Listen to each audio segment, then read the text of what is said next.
Hello everyone, আপনাদের জন্য নিয়ে এলাম শুভ্রাঞ্জলি শাড়ি। আসলে হয়েছে কি, এই শাড়িটা রিসেন্টলি কিনেছিলাম অ্যান্ড এই শাড়িটা পরে অলরেডি পিক তোলা ডান।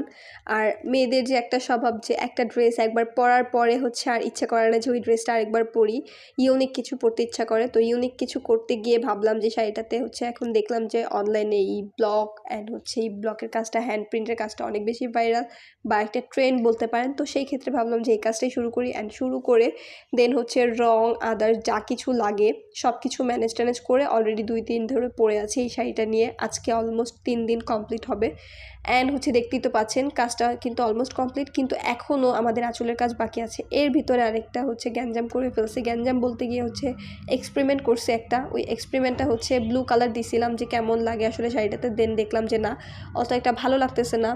পরে ওপর দিক থেকে আবার সাদা দিয়ে কভার করলাম, পরে না একটা প্রফেশনাল লুক আসছে অ্যান্ড ভালো লাগছে। পরে ভাবলাম যে না, পুরো শাড়িটাই সাদা করব। তো সাদা দিয়ে কাজটা করতেছি। এখনও কিন্তু আঁচলের সাইডে কাজটা বাকি আছে। দুই পাশে যদি শুধু পাড় দিছি, আঁচলের কাজটা বাকি আছে। ফুল লুকটা দেখার জন্য কিন্তু পেজটা ফলো করে রাখবেন অ্যান্ড সেকেন্ড পার্টের জন্য ওয়েট করবেন। Thank you.